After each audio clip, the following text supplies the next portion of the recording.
Yo, what's going on, everybody? It's your boy Ango, and today I'm back with some breaking news. And unfortunately, this is the type of news videos I don't like to make. Honestly, if I'm being completely honest, I hate these types of news videos because people are losing their job within WWE. And it is true, WWE is doing some releases, and we're going to talk about it all in today's video.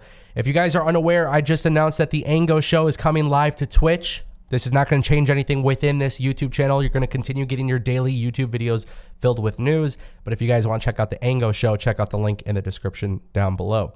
I might have to rant a little bit, and I try not to rant as much, but WWE has decided to pull the plug on Dakota Kai and Malcolm Bivens in NXT.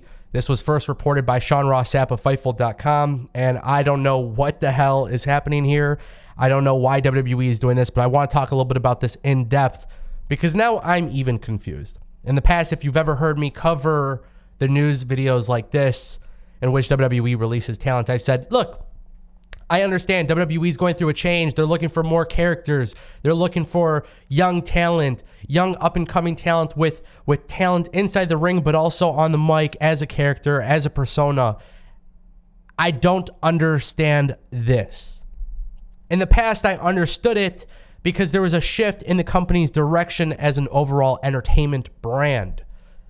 You change NXT 2.0, and some of the best parts was this character development that Dakota Kai actually was bringing to Tuesday nights.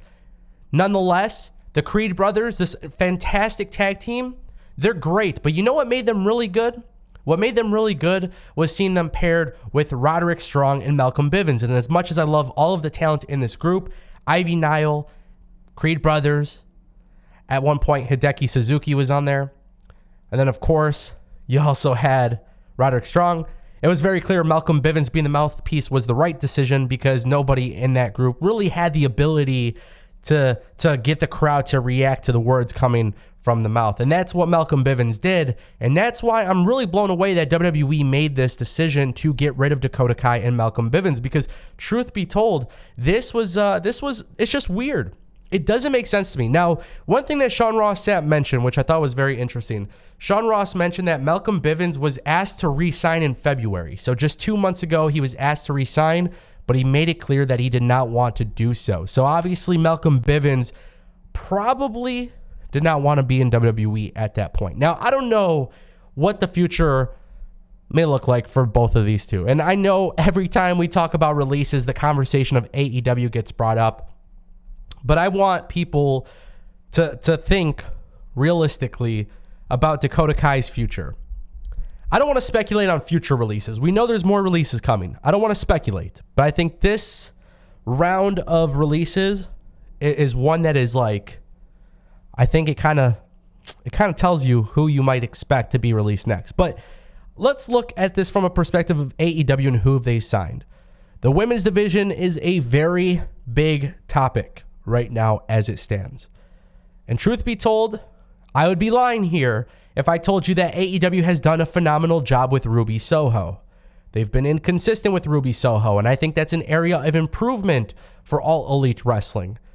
But I'm sitting here wondering, how amazing would it be if Dakota Kai was able to join AEW?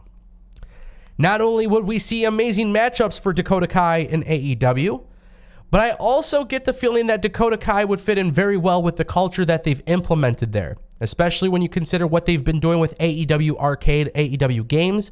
It's very apparent to me that Dakota Kai would be a great fit. What about Stokely Hathaway? What about Malcolm Bivens, right? Where can he go? He can also go to AEW. There's a lot of talent that need a mouthpiece. And truth be told, that's the beauty of what Malcolm Bivens can do. Malcolm Bivens, Stokes, he can be a mouthpiece for anybody, whether it's AEW or Impact or, really any company at this point. It's just really mind-boggling to me that WWE made this decision. Truth be told, I don't know what to expect. I thought these people were starting to fit into the vision for WWE. Obviously, WWE thought otherwise, and of course, it's hard because it's a business decision. A business decision is a business decision. But the problem is, when you're making business decisions like this, I get it. We, the fans, we, the community, we're not supposed to understand it all. But how can I get excited? This is coming from a person who enjoys WWE. This is coming from a person who enjoys NXT. How am I supposed to be excited about your product when I know that I could very well start getting attached to some of the best talent you have on television, only for me to see them being removed from TV and being taken off TV? You guys ever wonder why I harp on AEW for the start and stop pushes? It's because when I start to enjoy a talent's work on television, I want to see more of them. I don't want to see them show up sometimes here on Dark, sometimes on Rampage, and then maybe once in a while on Dynamite. I want to see them as often as possible because that's why I'm becoming fans of them. Now, that's why I have an issue with WWE's decision, because WWE at this point is saying, hey, we're going to put Dakota Kai with Raquel. We're going to put Dakota Kai with, we're going to put her with Wendy Chu. And you start to get excited because it's like, okay, well, they haven't done anything with all of these people. There's a little bit of a callback to history with some of these stories. There's a couple different things that are really good with some of these stories. And I'm sitting here and I'm trying to understand why in the hell WWE is doing this.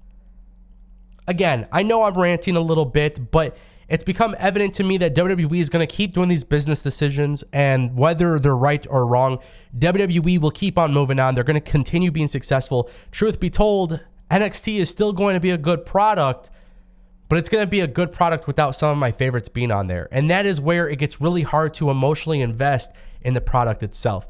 I think WWE obviously has a reason for everything that they're doing, and I totally get it. I get it. But what I don't get is why they're taking the people that I want to see on TV. It just doesn't make sense. And guys, truth be told, there's more releases set to come. I'll keep you guys updated along the way. It's so frustrating. It's gotten to the point where, even AEW, like I mentioned this with Joey Janela not being re-signed, right? Like it's the same shit. Whether you're re-signed or released or this or that, when you take them away from TV, it's just not a fun experience, man. It's not a fun experience. And I think WWE's first mistake that they made was boosting up their roster. They did it in 2018 to 2020, just signing a whole bunch of people from the indie wrestling scene. And then eventually what happens? COVID hits, a whole bunch of things hit, and now the roster is being released every few months. It's really hard to get excited about the product. I don't get it, but it is what it is. It's something I don't agree with necessarily. I'm not supposed to agree with it, and I'm sure they don't really care. But ultimately, it's a shame. It's really a shame, and I don't know. I don't know if WWE is thinking about their fans sometimes. But then again, too, maybe I've been right this entire time that WWE does listen to their fans, just not the ones that actually that are like me on social media and stuff. I don't know. Very strange stuff, guys. Don't forget the Ango Show live on Twitch starting Monday. Don't forget. That brings us to the end of this video. As always, don't forget to click that subscribe button. Click the video here on the screen. I want to hear from you guys. My name is Ango. Thank you so much for watching. And hey, hopefully you all have a wonderful weekend. More news videos coming soon. Stay tuned. Thank you so much. Seriously, so much. Literally so much.